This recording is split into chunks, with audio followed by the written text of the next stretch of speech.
Hey, everybody. Welcome to the B2B Revenue Leadership Podcast. Hey, what we do on this podcast is talk about what B2B sales and marketing leaders, operators, and experts are doing today to really break through and grow their businesses at exponential levels. Let's get it in the interview. At the end, I'll give you an update on my courses, and you can check out my website at b2brevenue.com, and it's Brian G. Burns on LinkedIn. Hey, Joe, welcome to the show. As a way of getting started, tell us a little bit about yourself. Yeah, absolutely. So I'm a co-founder of Guerrilla 76. We position ourselves as an industrial marketing agency. So we serve mid-sized B2B manufacturers and really help them create focus on the right types of people from the right types of companies and attract them, engage them, and start sales conversations. And then kind of beyond that, we've been in business for, I guess, about 14 years and have sort of honed our niche throughout time. St. Louis-based agency. So yeah, that's kind of me and my firm. And what's the Guerrilla from? Yeah, so Guerrilla comes from, the name of our business, the true story is that we were a couple of 24-year-old guys trying to start a company, and we landed on this name that was, the 76 comes from seventh month of 06, which is when we started the business, and the Guerrilla is kind of a nod to the other spelling of Guerrilla, or the idea of guerrilla marketing. A lot of our earliest clients were mom and pop shops around the corner that were, everything from a hair salon to a dentist's office that were trying to figure out how to make something of nothing. And so in our earliest days, that was kind of what drove and inspired us. And since then, we're in completely different business 14 years later and serving a very tight niche and specific type of company. But that's where it came from. So. And how'd you pick that particular niche? What was was it the geography or particular clients or?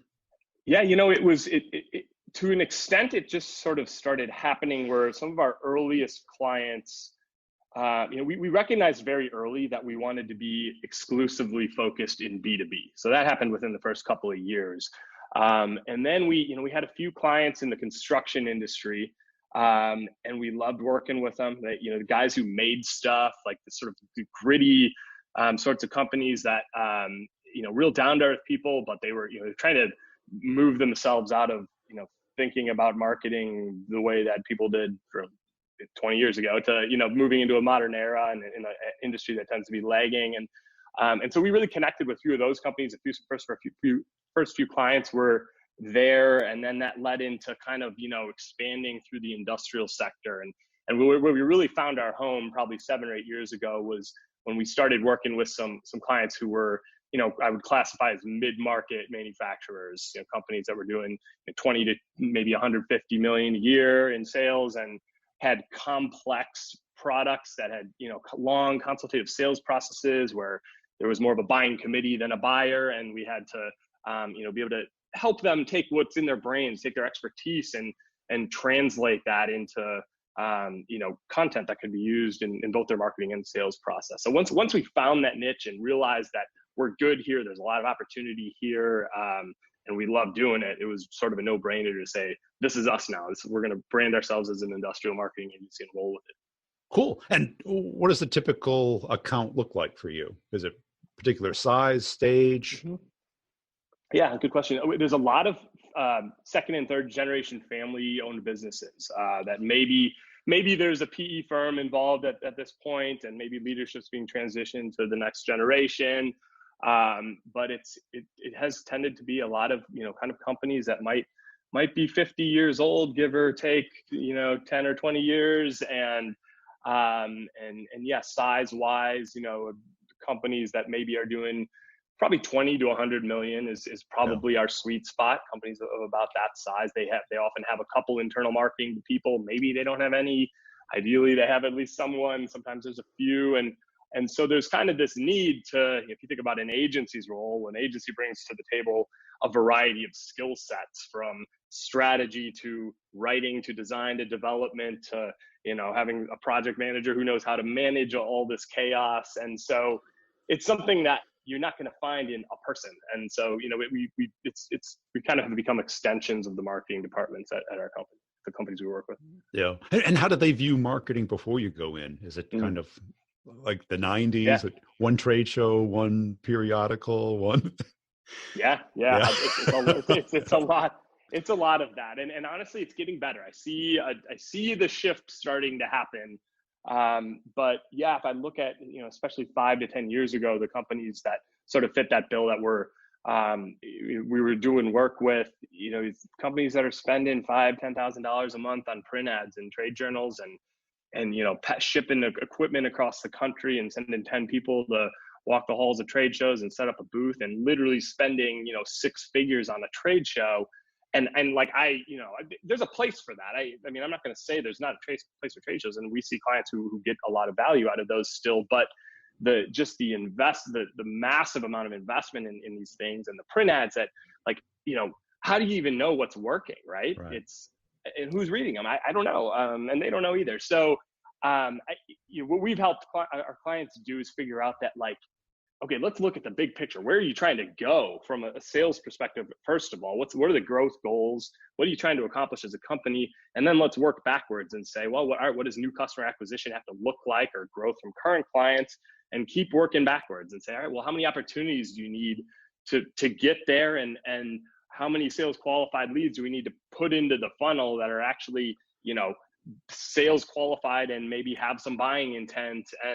And then you just keep going backwards, and then you build a plan, right? And usually the plan, when you look at it that way, isn't let's spend $500,000 on trade shows and print ads this year. So well, yeah, I see the same thing in the technology space, that they will spend multiple six figures going to a conference. Yeah.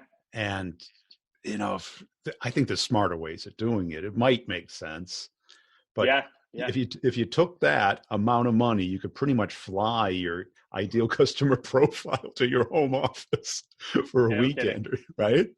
Yeah, absolutely. And then you look at everything going on. We're conducting this interview here in March, and you look at what's going on in the world with travel and the coronavirus and everything, and of course, I think a lot of companies are going to be faced with, well, how do I handle, we used to go to this trade show, and this trade show it doesn't exist this year, and how do we generate demand that is otherwise lost, right? Yeah. So And who is the persona that these companies typically want to connect with?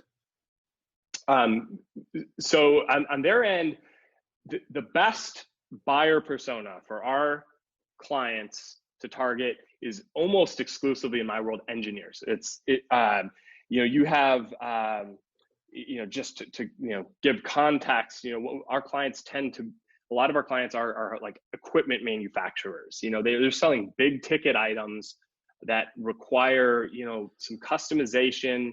There's a longer sales process, and a lot of the times it's the engineers on our client's end speaking to engineers on the other end, or it might not be engineers, but technical professionals, plant managers, or people with technical expertise. And so the best dialogue that can happen is from technical professional to technical professional, because these are the people who understand, are experiencing problems on the floor of their plant or wherever. And it's the people inside of our clients' companies who have the expertise to, help them solve those problems, that, you want those people in touch. And so a lot of, there's often the buyer personas we help our clients define typically are some kind of technical professional, like an engineer, often a plant manager who might have, different responsibilities, but and then there's always going to be purchasing or procurement, but for them, it's more about, you don't market to them. Exactly. Like you need to get to your buyer before procurement gets their hands wrapped around it. Otherwise it's just a race to the bottom on price. So, but when our clients can influence the engineers, the technical professionals, and they can, take what's in their brains. I always just talk about this concept of extracting the knowledge from your experts. That becomes your marketing. It's, if you can get your expertise out there and start helping address the questions that your best customers are already asking, well, there's probably a whole world of other people trying to solve very similar issues. So, look at the patterns and match them and figure out how to take what's in the brains of your people, put it out there to attract the right people who are out in search engines looking, to arm your sales team as they prospect with not, hey, this is who we are and why we're awesome and why you should buy from us. But, a lot of companies like yours are experiencing these issues, and here's something that might help you think about this another way, or compare the solution that looks like this to the one that looks like this, right? And so what works there? Is it ebooks? Is Mm-hmm. it webinars? Is it blogs? Is it podcasts? Is it LinkedIn? Yeah, it can be a combination of many of those things. For when you look at your audience, you kind of have to look at what, how they consume information and have a sense for that. So there's not really a canned answer to that, but in my world, in the niche that I serve, and what their customers respond to, there's written content, but it's becoming increasingly video content too. And so, I think of how we're starting to help our clients produce content. We're in the midst of starting a couple of these engagements right now, where we started with a sort of a positioning and content strategy workshop where we help the client create focus among the 15 markets they serve on, the ones that are actually, buying in high enough volume and buying the right things. The sale is actually profitable versus the companies that are draining your resources and buying low margin things that are, it's not going to get you anywhere. So creating focus, and then dialing in, saying, all right, well, our best customers look like this, and there's an ocean of other companies out there who look like them that we need to reach. So let's build a strategy to go get them. And then that's when we go into content. We say, all right, well, who are the buying process influencers inside of those companies? Are they the engineers? Are they the plant managers? And what things do those people care about? What are the triggers that lead those companies into the buying process? Whether it's internal triggers like, facility expansions, new product lines rolling out, or external factors like, EPA regulations on the horizon that they have to, meet and comply with, or, some kind of turn in the market, or whatever it is. So what do your buyers care about? And then let's craft content that speaks to them, and taking into consideration what medium, they're likely to be receptive to. So there's a lot of written content that we do. But right now, for example, we're going out and interviewing subject matter experts on site at our clients' offices. We're bringing videographers with them and putting cameras on them and capturing. Our intention. We're doing one of these next week, and our intention is to capture 6 to 8 hours of subject matter experts, a variety of people talking about these issues and problems their customers solve, and then we'll see what we can do with it. Right. Right, and that's it. You can do a lot with it. You can make it into tiny little snippets, how-tos, break it down into individual problems. You got it. I too often see marketing like doing something once, sticking it up on YouTube or wherever, and then doing nothing with it. Yeah.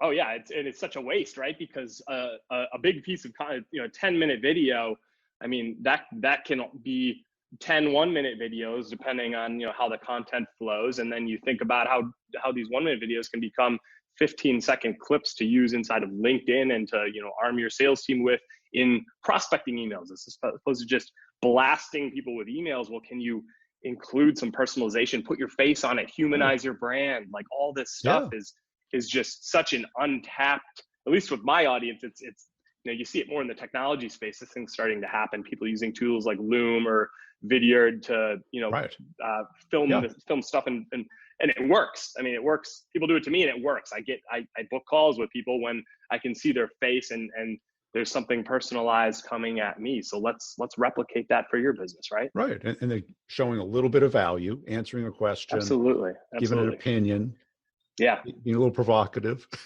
Yeah, I mean, my favorite thing. Yeah, absolutely. Show, people want to work with people, right? They want human beings that they like, that have, a charismatic, element to their approach. And, and the thing I always say, like my favorite thing to say is, nobody cares who you are or what you do until they believe that you understand the problems they're experiencing and the things they're trying to achieve, that you've helped other people like them solve those issues, and that you're willing to listen, right? So, do that in your marketing and your sales approach, and the volume of people you have to reach probably goes down somewhat dramatically, because now you're being a human being and connecting with people on things they actually care about, and demonstrating that you're willing to have a human conversation with them about that stuff. Instead of just showing the new product. Or what's new in your life. Exactly. Right? Your new and that building seems to be the default, right? That's what. That's all that anyone does. Want to talk about themselves, but nobody cares. Nobody's listening. Right. I just got the award. Like, no one cares. Sorry. Yeah. Right? Yeah. This is not at the dinner table.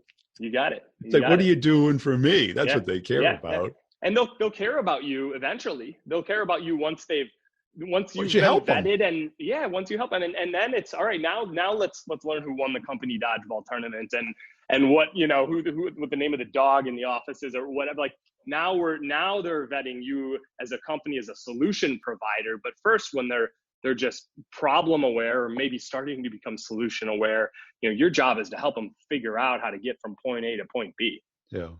And is this something that the engineers or plant managers search for? Or is it something that you just have to be Yeah, there? no, it's starting to happen. And I think, there's a study that comes out every year that is an organization, IEEE Global Spec, that serves the industrial sector and engineers specifically. They put out a great study on like digital content consumption in the industrial sector, and how really it's about how engineers buy. And it's super valuable because that's exactly who our customers serve. And there's some stats on there we lean on a lot, and one of them that always sticks out is, I think this is from the 2019 study, that something like 60% of of engineers are the buying process is starting well ahead of any phone conversation. Yeah. And then think about it in your personal life, whether you're somebody in my audience or just any consumer out there. Think about if you personally are buying a car.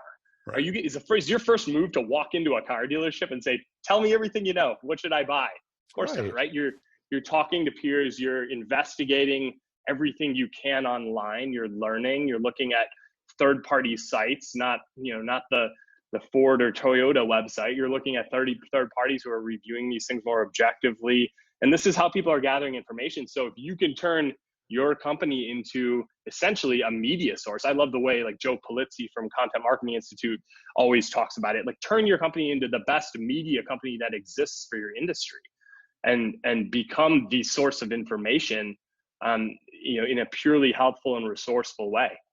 Right. And then who's your customer going to call when your prospect, I should say, who are they going to call when they're starting to move closer to making a buying decision? The company that's been feeding them helpful information during their buying process, or the company that they never knew existed because they were too scared to go out there and publish insights. Right. And I think too often they try and use a B2C model where they just put a pixel and then retarget you to death, and Exactly. want to have attribution from that ad to them buying a $500,000 piece of equipment. Yeah. And it just doesn't happen. No, it's just another megaphone blasting in their ear. We're great. You should buy from us. People don't want. They're ignoring it, right? Yeah, because I sold to mostly software engineers my whole career, system architects, and it was a lot of word of mouth. And if you could find what they bought before they bought or looked for your stuff, because typically it was a stack, right? Yeah. And I'm sure in your space, I'm sure they buy something that would be a trigger event before they buy their stuff. And if you could dovetail with that partner, it's a great point. Yeah. Right. Start working the ecosystem of that market. Yeah, you're exactly right. It's what I think what you're saying is you have to understand the buyer and their buying process. You have to understand how they go about, selecting whether it's a service or a product. And the more big ticket and more difficult decision that is, the longer the buying process and the more complex it becomes. But you need to understand how your buyers buy. Yeah. And what do you hear from the salespeople when you go into these accounts? I'm sure they want leads. I'm sure they get real comfortable with their existing accounts. Sure. Right. Because nobody's going to buy a big, expensive piece of equipment off a cold call. You've got to build a connection with the person. It's got to be it's a long-term process. And I'm sure they want you to just get them a ton of leads. Yeah.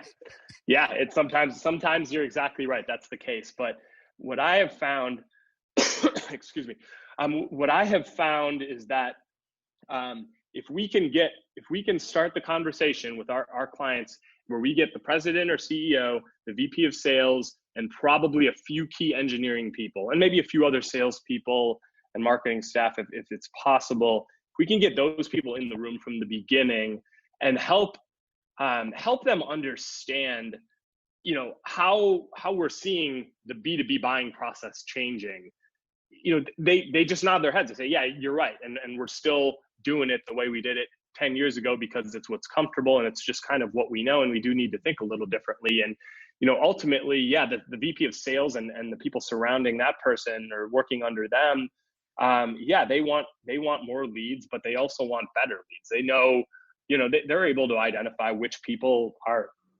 frankly, wind up being a waste of time and sucking their resources. They want to understand who's a real buyer, not only who's sales qualified, but who's maybe showing signs of intent and interested in the things you actually want to sell, as opposed to just buying anything. And so I think the conversation about lead quality and putting on the marketing side, putting an inbound and outbound approach in place side by side, that is going to help people who are out there looking for things, whether that just means trying to get questions answered or actually looking for a solution. You're putting that system in place, which tends to be a longer term play, but pairing that with working very closely with the sales team to craft the right messaging for the right people from the right companies, and helping them maybe build a list and launch an outbound campaign, and then pair that with a hyper targeted campaign running through Facebook or LinkedIn or whatever it might be, where we can identify people with these job titles from these types of companies in this geographic region who we think have these kinds of interests. That's kind of, it makes their ears perk up because they realize, all right, there's a better way to get to, the 10% of all these people we're chasing that are actually the best types of buyers. And have you seen a particular outbound channel work better than others? That's a good question. We have seen some success with, when you get into a hyper targeted, paid media setting where you can, as long as you, again, understand the buyer. Well, if you can, you can use LinkedIn or Facebook to dial in so tightly on a specific type of person. But it's not just about identifying the person and going at them. You have to deliver a message that's going to resonate. And that's why it all comes back to those buying triggers, those pain points, those common questions those people have. But yeah, we're starting to see some really, really positive, response in those kinds of channels, paid social. We with clients who are willing to do some, to infuse helpful content into their outbound email, we're starting to see that work pretty well. But it's a shift in mindset. It's not a hard hitting sales email. It's doing this with the understanding that this is sort of a nurturing approach, and we're going to build some trust and a little bit of a relationship here before we try to book sales calls immediately. So it's a little bit different mindset. But I can't imagine the pounding the phones works in that market.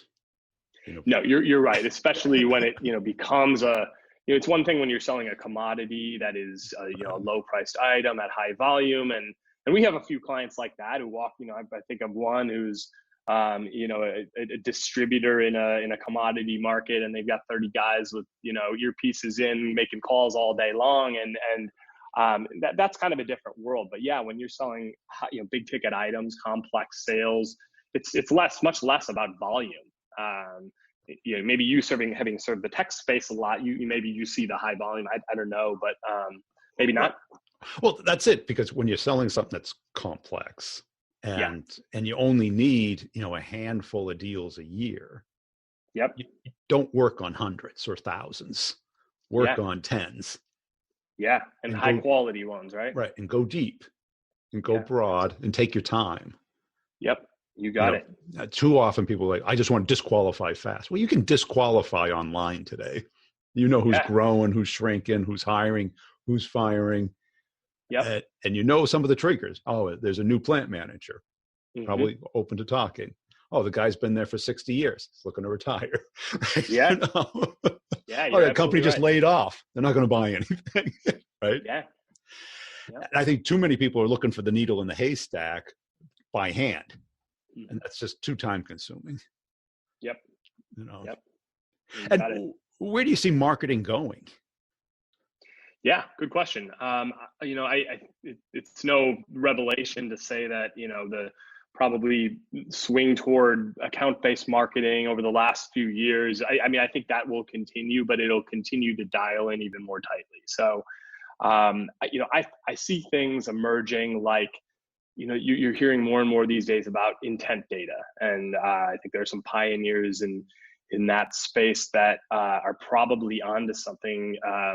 Even the simple things like, companies who are actually, there are plenty of, most companies are using marketing automation at this point in some capacity, but how many of them are really using the data to their benefit? You think of the power of a tool like HubSpot or Pardot or whatever you're using, and the ability to drill down into the actions being taken by a very specific person.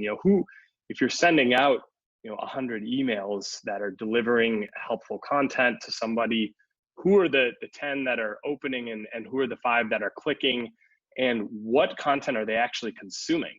Are they looking at, I think about my business, well, every 2 weeks we send out a piece of thought leadership content that is purely helpful in nature. We don't ask for anything in return ever. It's just delivering on insights that we know around topics we know our customers care about. Well, those, I take a couple hours, and we had one go out 2 days yesterday actually, and I took an hour or two yesterday around lunchtime, and I looked through all that data and I said, who are the people who are actually engaged in this content, and what are they looking at? Because if they're looking at the article I sent out and then leaving, it's one thing. That's great. Let's keep nurturing them.